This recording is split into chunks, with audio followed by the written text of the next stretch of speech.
बिस्मिल्लाहिर्रहमानिर्रहीम। अस्सलाम वालेकुम। इसराइल और ईरान के दरमियान लड़ाई का लेवल ये पहुंच चुका है कि अमेरिका ने एक पैगाम भेजा है एक इस्लामिक कंट्री के जरिए, और पैगाम दिया है ईरान को। कहा है कि अगर आपने हमला किया इसराइल पर तो हम आपको ऑलरेडी वार्न कर रहे हैं।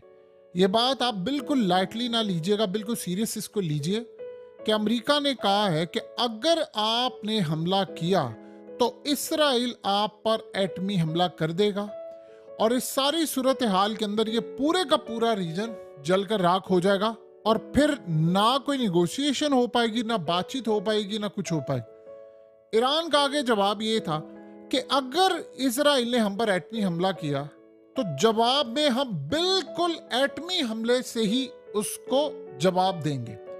उन्होंने कहा कि हम बैलिस्टिक मिसाइल का भी जवाब देंगे और इक्वलेंट बराबरी का जवाब मिलेगा, और इस सूरत हाल में फिर वाज़ह हो जाएगा कि कौन कितना ताकतवर है।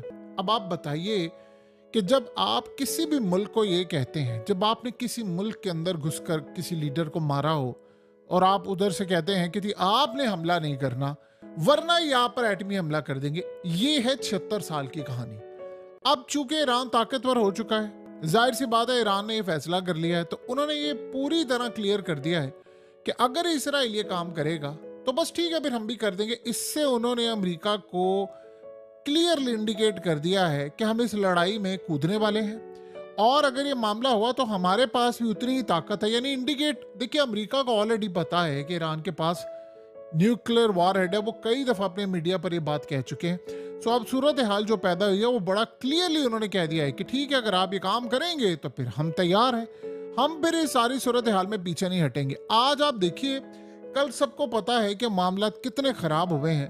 अब लिबनान की जानिब से ये ऐलान किया गया है कि अगले चंद दिनों में हम इसराइल पर इतने ज्यादा हमले करने वाले हैं और अंदर तक घुसकर हमला करेंगे कि इसके बाद ये मैनेज नहीं कर पाएंगे। आज सीन ये हुआ है कि इसराइल के अंदर यानी एक ड्रोन हमला हुआ है, और वो जाकर सिविलियन आबादी की साइड पर हुआ। लोग सड़कों पर जा रहे थे और सड़कों पर जाते हुए वो पूरी तरह गाड़ियों से उतरे, साइड पर बैठे और जाकर उन्होंने अपने आप को बचाने की कोशिश। कोई लेट गया, कोई कुछ कर गया।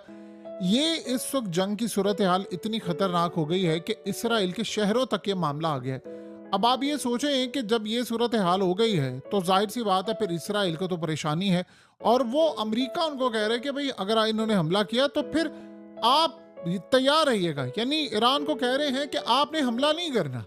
कभी देखिए कतर के थ्रू पैगाम जा रहा है, बरतानिया के थ्रू, वो बार बार एक बात कह रहे हैं कि इसराइल को हक है तुम्हारे मुल्क में घुसकर मारने का, लेकिन तुम्हें हक नहीं है कि जवाब देने का। ये इस की सूरत हाल चल रही है। अब इससे नुकसान ये हुआ है कि आज जब लिबनान की जानिब से हमला हुआ, देखिए कल सबसे बड़ी डेवलपमेंट आई जो इजरायली मीडिया के अंदर निकल आई कि नेतन्याहू के घर के बाहर ड्रोन उड़ा। यानी ये सोचें कि इतनी बड़ी बात है जिससे उनकी सिक्योरिटी जाहिर सी बात है फेल होती है, और उनका डिफेंस सिस्टम जो है उन्होंने अलर्ट जारी नहीं किया, और बाद में उन्होंने कहा जी फॉल्स अलार्म था, फलाना था। बहरहाल जो भी था, वो ड्रोन वहां पर आता है और आकर वहां से उड़ता और चला जाता है। आप ये सोचें कि जब आज ये ड्रोन आया है और आकर इसराइल के अंदर तबाही उसने मचाई है, तो सोचें ये जो खबरें आ रही हैं कि इसराइल एटमी हमला कर देगा, फलाना कर देगा। अब जानते हैं इससे क्या हुआ है? इससे सीन ये हुआ है कि इसराइल की जो इकोनॉमी है वो बिल्कुल एक क्योस का शिकार हो गई है। इस वक्त जो महंगाई है वो इसराइल के अंदर बहुत ज़्यादा बढ़ चुकी है, इकोनॉमी उनकी कोलैप्स हो रही है, और सबसे बढ़कर इन्वेस्टर वहाँ से निकल गया है। देखिए अमेरिका ने अपनी जो फ्लाइट्स हैं वो अगले 8 महीने तक कैंसिल करती है। 8 महीने तक आपने कैंसिल की है तो आपको जाहिर सी बात है, साफ नज़र आ रहा है कि एक जंग हो रही है, और आपको ये भी नज़र आ रहा है कि जो लड़ाई होने वाली है बड़ी तबाहकुन होने जा रही है। सो इस सारी सूरत हाल में कोई पीछे हटने को तैयार नहीं है कि मामला क्या है। अब ईरान के ऊपर अगर ये लट से हमला करते हैं और कोई एटमी हमला करते हैं तो आप फिर ये ज़हन में रखिएगा, फिर रूस भी कूद पड़ेगा। वो उसके पास ही कई हज़ार मिसाइल हैं, यानी आप वॉर हेड हैं, वो जाहिर सी बात है वो हमला करेंगे। और ईरान ने जाहिर सी बात है कई उन्होंने वॉर हेड जो है वो लिबनान में रखे होंगे, कई उन्होंने यमन में रखे होंगे। ये बात उनको भी पता हम पर हमला होना है, तो उन्होंने महफूज मकामात पर अंडरग्राउंड करके रखे हैं कि अगर ये हम पर हमला करे तो वहां से हमला कर सकते हैं। तो अगर ये एक दफा याद रखिएगा, मिसाइल चल पड़े तो फिर ये लड़ाई जो है वो कंप्लीट दुनिया की तबाही के साथ ही होगी। आप यहाँ से अंदाजा करें कि वर्ल्ड पूरे में इस वक्त शदीद गुस्सा चढ़ा हुआ है नेतन्याहू के ऊपर, और इजराइल जिस तरह जो मामला कर रहे हैं। अब जानते हैं कि अजीब मामला ये हुआ है कि आप इस सारे सिनेरियो में से छोटी सी बात ये समझे कि बेला हदीद जो मॉडल थी उसको निकाल दिया एडिडास ने, उसकी सारी कैंपेन उसके साथ कॉन्ट्रैक्ट करके उसने उनको सू किया। अब आप ये देखिए कि पूरी दुनिया में एडिडास को शर्मिंदगी का सामना करना पड़ा कि उसको माफ़ी मांगनी पड़ी और कहा कि हम अपनी एड कैंपेन चलाएंगे। क्यों? क्योंकि बेला हदीद आपको जानते पीछे वो फ़लस्तीनी है और वो इतनी बड़ी मॉडल है, पूरी दुनिया के अंदर छाई हुई है, मिडिल ईस्ट में तो उसके डंके बजते हैं। तो आप ये सोचें कि बेला हदीद ने क्या बात की। उसने कहा कि मैं इनको छोड़ूंगी नहीं, इन्होंने मुझसे कॉन्ट्रैक्ट करके सिर्फ इसराइल के कहने पर मेरी तस्वीर हटाई है। अब उसकी वजह से एडिडास को माफ़ी मांगनी पड़ी और दोबारा उसकी वो कैंपेन चलाने जा रहे।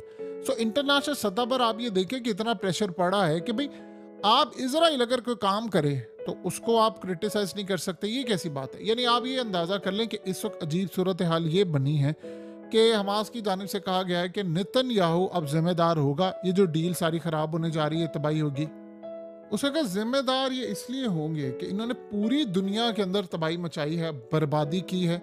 और सबसे बढ़कर उन्होंने कहा कि अब जो अमेरिका ने एक प्रपोजल हमें दिया था कि इसराइल की फौजें यहाँ से निकल जाएंगी और आपके हवाले हम गजा कर देंगे, तो लिहाजा आपने सारे कैदियों को रिहा करना। उन्होंने कहा जी हमने तो ये बात मान ली थी।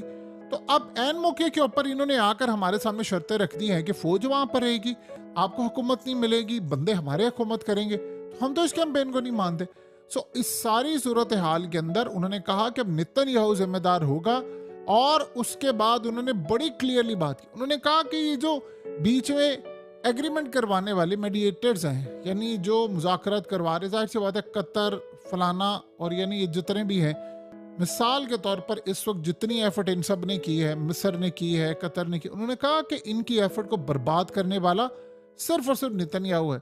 उनसे जाकर पूछता नहीं है कि अमेरिका ने जो डील दी थी और सिर्फ इसने साइन करने थे, हम तो तैयार थे, अब वो क्यों कह रहा है कि जी मैंने वो डील मानी नहीं है और मेरी मर्जी की शराइत होंगी, फलाना होगा। सो इस सारी सूरत हाल में उन्होंने कहा कि हम तो तैयार है लड़ाई के लिए और आखिरी दम तक लड़ेंगे।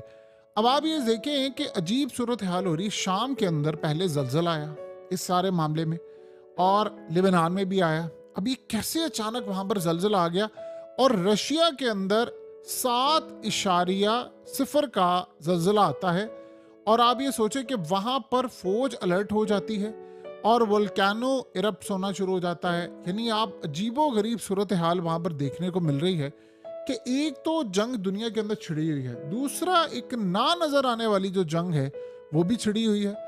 आप ये सोचें कि इस वक्त इंटरनेशनल सतह पर ये चीज़ डिस्कस नहीं हो रही कि पिछले तकरीबन 2 हफ्ते के अंदर इजराइल की जो इकोनॉमी है, जाहिर सी बात है वो बुरी तरह मुतासिर हुई है। उन पर हमला हो रहा है, कल भी एक हमला हुआ है, आज भी ड्रोन हमला हुआ है। इस सारी सूरत हाल के अंदर मामलात खराब है, लेकिन वो अपना फोकस कहाँ करें? वो फोकस इस वक्त कर रहे हैं लिबनान के ऊपर। लिबनान में इस वक्त चली गई है बिजली पूरी तरह और अल्जीरिया ने कहा है कि हम फौरी तौर पर अपनी एनर्जी दे रहे हैं इनको, यानी फ्यूल पहुंचा रहे हैं, हम इनकी बिजली रिस्टोर करें। अब मसला सारा ये हुआ है कि ये बिजली गई क्यों है ये किसी को नहीं पता। इन्होंने खुद भेजी है, चली गई है, कोई इजराइल का हाथ है, फ्यूल कैसे कम हो गया किसी को नहीं पता। लेकिन एक बात तय हो रही है, लिबनान के लोग इस वक्त वहां पर ब्लेम ये कर रहे हैं कि इसकी जिम्मेदारी हिजबुल्लाह पर आती है, लिबनान पर आती है। और इस सारी सूरत हाल में इस वक्त मुल्क पूरे का पूरा अंधेरे में डूबा हुआ है। यानी आप देखिए, आपने जनरेटर चलाना है, आपके पास तेल ही नहीं है तो आप चलाएंगे कैसे? फिर इस सारी सूरत हाल में लोगों का शदीद गुस्सा इतना ज़्यादा है कि वहाँ पर लूट मार जारी है और इजराइल गालिबन इसका फ़ायदा उठाने के लिए जा रहा है कि वहाँ पर एक रिजीम चेंज या एक खाना जंगी का माहौल पैदा कर दिया जाए ताकि ये हमसे लड़ाई करने से पहले है ये अपने आप में ही लड़ पड़े। और ये आज के दौर के अंदर होता है। आपने किसी को मारना नहीं होता।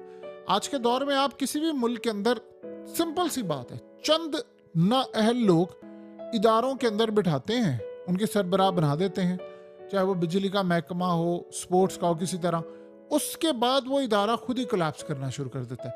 यानी आपको बैरूनी दुश्मन की जरूरत नहीं है, आपने अपने बंदे वहां पर बिठाए, वो इदारे और मुल्क तबाह हो जाते हैं और उसके बाद फिर अवाम जो है उनका यानी तबाही हो जाती है। फिर आपको बाहर की दुश्मन की लड़ाई की जरूरत नहीं पड़ती। ये मॉडर्न दौर की लड़ाइयाँ हैं और इस सारी सूरत हाल के अंदर आहिस्ता आहिस्ता आपको नजर आएगा बहुत सारे ममालिक इसकी लपेट में आ रहे हैं। यही काम बांग्लादेश के अंदर हसीना वाजिद ने किया था। उसने फिर ताकत बढ़ा ली और उसने ये काम किया, फिर उसकी वजह से इकोनॉमी उनकी इतनी बेहतर थी, टीम उनकी बेहतर होगी और करते करते सब कुछ कोलैप्स हो रहा है। अब आप ये सोचें कि मेन चीज़ ये है कि इस वक्त ईरान को क्लियरली धमकियां दी जा रही हैं कि तुम्हारे पास टाइम कम है, तुम्हारे पास टाइम कम है और तुम याद रखना कि इस कम टाइम के अंदर फैसला कर लो, वरना अमेरिका के बारे में जो ईरान और बाकी ताकतों को पता चला है कि जो इस वक्त उनकी फोर्सेस हैं वो साइप्रस के अंदर बरतानिया की बेस पर मौजूद है और वहाँ से कोई ना कोई मामला चलने वाला है। यानी ये सूरत हाल बड़ी अजीबो गरीब और ख़तरनाक है कि एक जंग जो दुनिया में रुक सकती थी वो जंग अब अगले पैमाने पर पहुंच चुकी है।